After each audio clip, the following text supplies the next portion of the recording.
So I look back on all the people I knew and all the people I ran the streets with and all that. You know, ain't none of us no saints. Ain't none of us no worse than the rest of them. We all got a backstory or whatever you want to call it. But just from my aspect, all the people that I ran with, they gone. All the ones I hung with, they gone. They either in prison or they gone. It's a few of them that was lucky, but not many. I would just say out of 30 people that I really knew, firsthand talked to, could go to their house and sit at their table, it's only about 8 out of them 30 that's left. And out of them 8, it's probably 4 that's on these streets. The other 4 doing serious time. But I just say trucking saved my life. Because I was dumb. I was young. I was dumb. Like you hear them little youngsters had a song say dumb, dumb, dumb. I was that. So I thank the truck. I thank the truck because the truck changed my life. Truck hustling saved my life. That's what I call it, truck hustling. Or what I should say, truckling. Truckling saved my life. But back to the subject, I'm going to tell you something. If you got a truck, whether you company or not, always have you a toolbox. Always have you a toolbox. Always have you some extra. Whether it's coolant, whether it's oil. Oh, you got to use this. You got to use this. I can always keep some tools. And then when they get out of hand, I got this. I keep a lot of extra stuff in this. You know, I pull tanks, so I keep me a couple of hoses. But, man, you gotta be prepared out here. You gotta have you some food in your truck. You gotta have you some tools in your truck. You gotta have you some overflow fluids. And then you'll be ready to be out here. Now, me personally, I believe that you should have a CB. A lot of them be talking about, oh, I don't talk on the CB, I on this, on that. Oh, I got, I got these apps that'll tell me what's going on the road, so I don't need it. But the problem with the app is, the only problem I find with the app is if ain't nobody reported it and you run up on it, you stuck. But if I got a CB and somebody passing by as it happened and they say something, then I'm good. I believe in the CB. I got a CB. And I'm one of these ones that like to talk coast to coast. So I got me a box and everything else. A linear, whatever you want to call it. But I got it. I got to be comfortable in the truck. I can't just really be in the truck and just be out here, man. You know, I keep me a few things to drink. I got me some food. I got some snacks, all that. That's the basics that you should have. You know, microwaves, refrigerators. Especially in this time because you can't really go in nowhere. But you got to do what worked for you. And you got to know what worked for you. Don't live your life out here on the road trying to impress everybody else. And I'm going to repeat that. Don't live your life out here on the road trying to impress others. It's all right to have a nice truck with all the chrome and everything else. But if your truck don't run and you steadily having to fix it and everything else, you wasting money buying chrome and your truck don't run right. I hear drivers say, oh, they got to go get the big Peterbilts. They got to get the big KWs or they got to go get the most expensive truck. Don't do it. You look at what you doing, and what you need to do your job. And that's how you get started.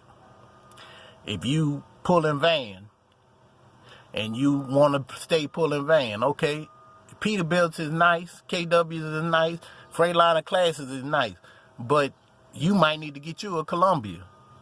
You might not need to get you the 379 or the 389 stretched and all that.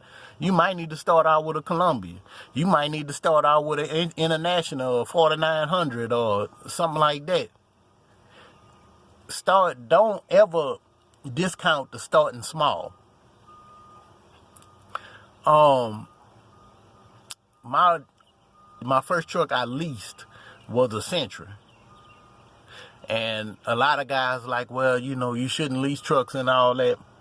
Me, back in the day when I started, I leased a truck because I wanted to learn what it took for me to be an owner-operator, what it took, what I had to pay, what I had to look into, because I didn't know. It wasn't a lot of guys I could ask back then. They had owner-operators, but it wasn't anybody that really was telling me the whole story. So, I went and leased a truck, and I went through a lot. I went through a whole lot, you know, as far as maintenance and oil changes and everything. I went through a lot with it. The company had their own little maintenance program, so trying to keep up with their maintenance program instead of setting one for myself at the time, it was costing me more than I realized. And don't get me wrong, these companies, they set maintenance programs because there's a lot of guys don't know, like I didn't know.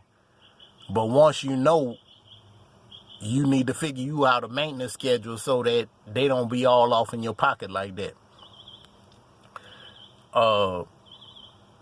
To give an example, I got a friend that leasing a truck right now.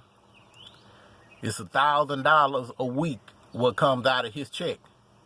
Now, when he got to do a PM and all that, oil change, they want him to come to the company and they do it, which is cool. If the company does it, it's fine. But what they do is they don't do nothing but change the oil. They don't change no filters or nothing. They just change oil. So you basically pulling the oil out and putting more oil in. You're not greasing the tractor. You're not checking to make sure the brakes is in adjustment or none of that. You just pulling the oil out, putting more oil in, and charging him like $600 or whatever the price is. But I know it's more than if you go to Speedco or TA or something like that. And I'm just like, wow, it's no telling how many other companies do the same thing. But that's wild. That's wild right there. But I learned from a lease. I wasn't really happy with the truck, so when the lease was up, I gave him back the truck. I moved on. The first truck that I bought financed was a FLD.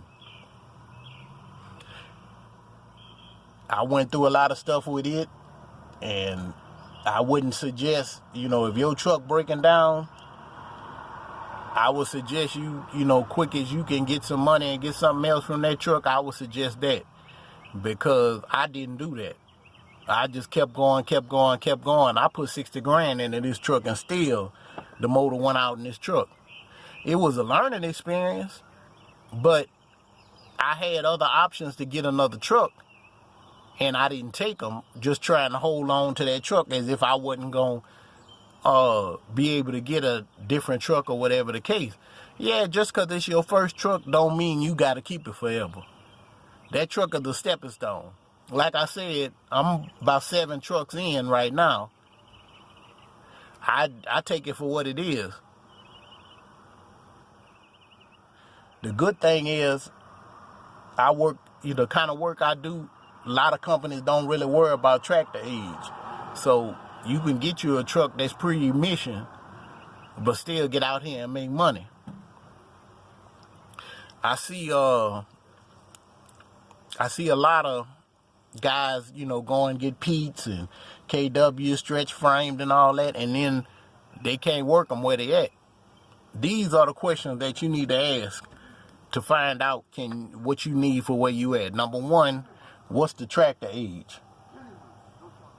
Can it be 10 years or older? Does it have to be 5 years or newer? That's what you find out first before you look into anything. Because a lot of people, a lot of these companies got funny tractor ages, whether it be, some companies want you to have a truck 3 years or newer.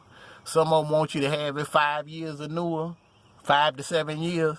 Some of them, they don't have a tractor age period. And some of them, you know, you could have an older truck as long as you could put the E-log on it. Companies like that's cool. That's cool. Because if you leave me a lot of room to find something, as long as I could just put the E-log on it. A lot of people, you know, go from driving for somebody to buy a truck and then go get their own authority, which is cool. But like I say, you need to learn the business some kind of way first. If you buy a truck, if you lease a truck, you need to take notes. What's my fuel cost? What's my maintenance cost? What's my what's my average maintenance? Because you never know. Your truck could break down and be a catastrophic breakdown, or your truck could break down and it just be like a sensor or air compressor or something like that. But you always need to put some money to the side and plan for the rainy day, because it take money to make money. That's why I say you don't really want to go start out with a big brand new shiny truck and all that and then be in the poorhouse. And what I mean by the poorhouse is this. Let's just give this example. If you went and bought a brand new truck now, you're looking at anywhere from $120,000 to $160,000, depending on the truck you get. So let's just say you spend $120,000 on the truck. You don't have anything but that truck. You still ain't got the license plate. You still ain't got the truck registered. You just spent $120,000 on that truck. Even if you didn't pay cash, because I don't know nobody just floating around with $120,000 cash. Whatever you put down, let's say you put down $35,000, you still looking at a note anywhere from $2,500 to $3,500 a month, depending on the time of your financer. Then, whatever the insurance is, because your insurance is going to be a little higher because it's a newer truck with the amount of value. Then, if you then you got to look at your maintenance on it. You buy a Pete or a KW, the maintenance is a whole lot higher than if you bought a Freightliner or an International. The International is kind of pricey, but they not as pricey as a Pete or a KW. But let's just say you went big dog. You got the Peterbilt, stretch frame, 389, got all the bells and whistles. You out here working. And one thing that they always gonna have is a problem with that DPF. And for those of y'all don't know, that's the DEF. You got the DEF filter, and then you got the DEF system, then you have the regen. All that together. All of them always have some kind of problem. Now, on a newer truck, you might be good depending on the type of work you do, how far you stretching out, how much you running the truck. But you out here running, you out here making money, then the truck breaks down. Now, Peterbilt, I got a buddy got a Peterbilt, and he got his truck having problems. It has a wiring harness that's bad on it. Now, the problem with his truck with the wiring harness is they only make the wiring harness in Canada. And it's back ordered. He been waiting on this wiring harness for about 9 months. That's how far back it's back ordered. And his truck stay in the shop. His truck stay on the hook. His truck this and that. Now his truck is governed at 70. So he don't run the truck that hard. So it's not like he out here doing 100 miles an hour in the truck. And he running the truck down. This truck he got was brand new, didn't even have 1,500 miles on it. But his truck is broke with all these problems.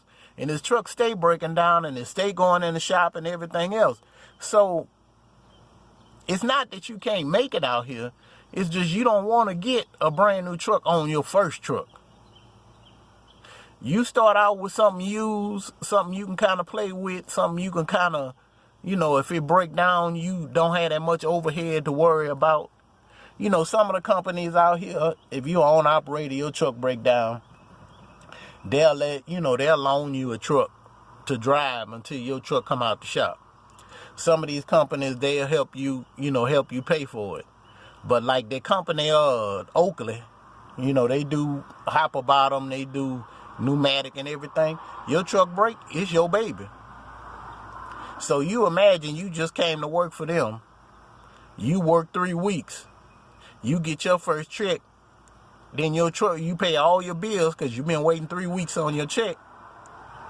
Then your truck break down, and now you got to figure out what you're going to do. Let's say you have a breakdown, and the breakdown is $3,500. Well, you ain't been in the business that long, so you don't have a lot of money. You might have some money to pay your bills, but you don't have a lot of money to fix this truck, pay the note, and pay your bills. So now what you do? That's the questions you got to ask yourself. That's the questions you got to find out, and you say, hey, what do I do? Don't nobody want to have to take out a loan again to fix their truck, and they already got a truck note. So then you putting yourself in more debt. And then if you ain't running the best, because, you know, freight slows down all across the board a lot of times throughout the year. You know, it might be 2 weeks is slow. It might be a month is slow. But you got a plan for it. You got a plan for it to do good in this industry. I'm not going to lie. Ever since all these companies started like mega carriers and all this kind of stuff, since they started all of that, the more companies been merging and these bigger carriers coming in, I've been seeing the rates drop. That's why I don't fool with van. I've been pulling tanks. I've been pulling tanks 12 years. And pulling tanks is I don't have all them problems. Yeah, we have a few rates up and down, but majority of the time, if it slows down, if you somebody that works, you pick your load up on time, you deliver on time, you don't be turning down a lot of loads, you the good person that's gonna work. Even when a lot of people sitting at the house, you gonna work. I'm gonna tell you something, and I thank MS Carrier for this. Some of you older hands know about them. Some of you younger ones, you'll probably seen one of the old trailers sitting somewhere. But MS Carrier, they had a policy of 100% delivery, on-time delivery. And what they used to do is, if your on-time slipped to about 95%, they bring you in and counsel you. Try to see what's going on, what can change. Is it your fault? Is the dispatch fault? Is the truck breaking down? You know, are they giving you stuff that's unreasonable to deliver? Now, once we did that first counseling session, they told you, you know, if you got problems past here, you need to let us know. You know, they want to make sure that it's just not you being late and it's within your control. Now, traffic, you can't help it, but they always say communicate. If I'm running late and I know it's because of traffic, if they got a wreck, road shut down out of the ordinary, you know, I communicate with dispatch. Hey, this going on. I don't know if I'm going to be on time, if I'm going to be late, whatever the case. So that was your on time. Now, if your on time slipped to 92%, somebody was getting fired. Whether it was you or your dispatcher, somebody getting fired. Because you done already been counseled. So if your on time done slipped that much, somebody getting fired. It don't matter how long you been with the company. They might say something to you before it get to 90%, 92%. But when it get to 92%, somebody getting fired. And that was accountability. So coming into this industry, a new driver working for them, and having to be accountable, yeah, that's what we need today. We need that kind of accountability. Now, these companies today, they might not require that kind of accountability and on-time service, but just trust and believe this. You one of those drivers that pick up and deliver on time as much as possible. You communicate with the dispatch when something out of the ordinary happens. I bet you one thing, you gonna work. So trust and believe, you gonna work. You don't believe it, try it. I try to be on time as much as possible. I try to plan to do whatever I need to do after I deliver my load. If I know that I gotta go pick the load up at X amount of time, like, I'll give you an example. I was running a little running back and forth from Louisiana to Texas every day. It was 4 hours to delivery point. It was a 30-minute unload and then 4 hours back. They would give me my loads 2-3 days in advance. So, like, let's say this. We start in the week. Let's say that today is Monday. Friday, on my way back from delivery, they gave me my load so I could go and load it and be ready to leave out today to deliver. We had 5 slots on this run. So I load up on Friday. I go and park the truck and trailer up. Monday morning, I'm out of my bed at 1 o'clock. Getting myself together. I'm to my truck doing my pre-trip at 2:45. 3 o'clock, I'm rolling. 10 minutes to 7, I'm at the plant. I'm unloading. 7:30, 7:45 at the latest, I'm back on the highway, baby. Headed back. When I get back, I'm over here at the plant reloading, and then I take it on into the house. I park it up, I come home, do my little honeydews, and I'm gonna get me a shower and get ready to lay it down for the next day. And that was my routine for months. Now, granted, the plant might shut down. The company had other work for us. It wasn't an issue as far as whether we could still work. But they gave us the option of what we wanted to do because we pick up and deliver on time. Did nobody have to look for us? Did nobody have to call and wonder where we was at? Because of what? We communicated. If I come in there, if I'm headed down there and it's some morning school traffic, sometimes it is because we pass right through this little school zone. So sometimes it is. So what do? Hit the phone, hey, I'm going to be probably 5 minutes close, or I might be 5 minutes after, but I'm on my way. And then I call the driver that's ahead of me, like, hey, I'm going to be whatever. Just let them know I'm coming. That was the end of it. It's a lot of stuff that happen that can put you late. But if you do all the planning that you can to be on time, and you communicate your intentions or whatever, ain't nobody going to blame you. Accountability is what's needed in trucking right now. It's some of us that are accountable for what we're doing, but we don't need to be passing the buck. We don't need to be out here talking about, I ain't worried about it, it wasn't me, or whatever else. You just got to be accountable for what you're doing. Every day is a learning experience. Every day you're going to learn something. So remember this. I ain't for the bull. I don't want to be in it. I mind my business and I stay out of yours. And what I do, I get in that truck and I move that fucking truck. I got a trap girl. I ain't tell you. I'ma talk about me, then I'ma talk about my trap girl.